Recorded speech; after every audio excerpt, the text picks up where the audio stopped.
নমস্কার বন্ধুরা, আমার পাঁচফোড়ন চ্যানেলে আপনাদের সবাইকে স্বাগত।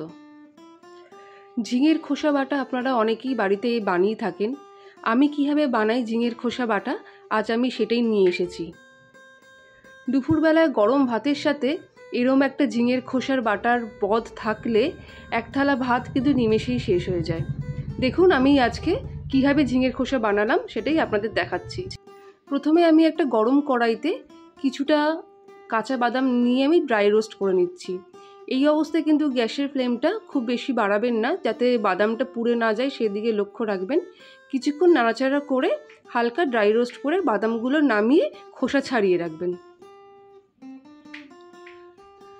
1 কিলো মতন আমি ঝিঙে আগে থেকেই কেটে রেখেছিলাম। সেই ঝিঙের খোসাগুলো আমি একটু মোটা করেই কেটেছি, কেটে ধুয়ে আমি জল ঝরিয়ে রেখে দিয়েছিলাম। এবার একটা গরম কড়াইতে খানিকটা সর্ষের তেল দিয়ে তার মধ্যে গোটা লঙ্কা এবং খানিকটা আমি কালো জিরে ফোড়ন দিয়ে দিয়েছি। ফোড়নগুলো প্রপারলি ভাজা হয়ে গেলে যে ঝিঙের খোসাগুলো আমি জল ছড়িয়ে রেখেছিলাম সেগুলো আমি গরম তেলের মধ্যে দিয়ে দেবো। এই সময় কিন্তু গ্যাসের ফ্লেম কিন্তু একদমই বাড়াবেন না, আপনারা কিন্তু লো টু মিডিয়াম আঁচেই রাখবেন। ঝিঙের মতন কিন্তু ঝিঙের খোসা থেকেও খানিকটা জল ছাড়ে এবং ধোয়ার সময়ও খানিকটা জল এর মধ্যে থেকে যায়, তাই সেই জলটাকে কিন্তু ভালো করে মেরে নিতে হবে এবং গ্যাসের ফ্লেম কম রেখেই কিন্তু জলটাকে ভালো করে শুকিয়ে নেবেন। এটা ভাজতে কিন্তু মোটামুটি কম ফ্লেমে 15 থেকে 20 মিনিট সময় লেগে যাবে। ভাজার সময় আমি একটু নুন, হলুদ এবার একটু চিনি দিয়ে দেবো। এটা পুরোপুরি আপনার ওপর ডিপেন্ড করছেন আপনারা চিনি দেবেন কিনা, কিন্তু আমি অল্প চিনি দিই, এতে স্বাদটা আরও বেশি ভালো হয়।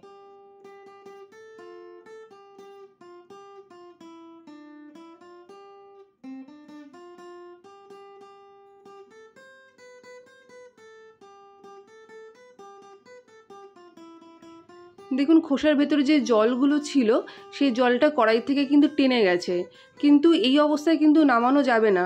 এইটা কিন্তু ভালো করে লাল লাল করে ভাজতে হবে এবং এটা যেন প্রপার সেদ্ধ হয় সেই দিকেও আপনাদের কিন্তু খেয়াল রাখতে হবে। এটা প্রপারলি ভাজা না হলে কিন্তু এটা ঝিঙের যে কাঁচা গন্ধ সেই গন্ধটা দেবে, তাই আপনারা ইচ্ছা করলে ঢাকা চাপা দিয়ে এটা বারবার করে উঠিয়ে দেখে ভেজে নিতে পারেন।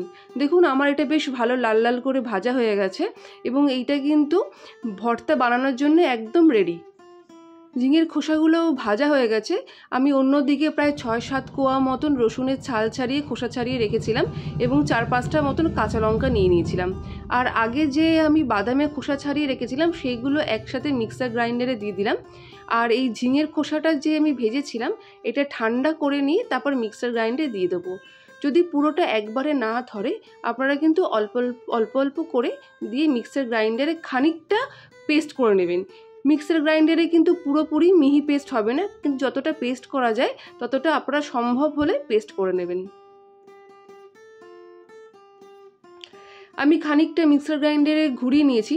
দেখুন একটু পুরোপুরি পেস্ট হয়নি, যেহেতু ঝিঙের খোসা একটু খড়খড়ে টাইপের হয়, তাই বাকিটা কিন্তু আমি শিলেই বেটে নেব এবং শিলে কিন্তু খুব মিহি করে বেশ 2-3 বার করে বেটে এটাকে বেশ ভালো করে মিহি করে বেটে নিতে হবে।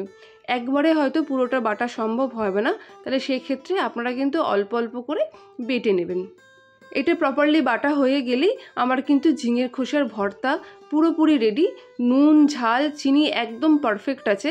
আপনারা কিন্তু এইভাবে বানিয়ে নেবেন এবং বানিয়ে কিন্তু আপনারা অবশ্যই বলবেন যে ঝিঙের খোসার বাটাটা কেমন হলো। আমার চ্যানেলটি অবশ্যই সাবস্ক্রাইব করবেন এবং আরও ভিডিও পেতে আমাকে ফলো করবেন। ধন্যবাদ।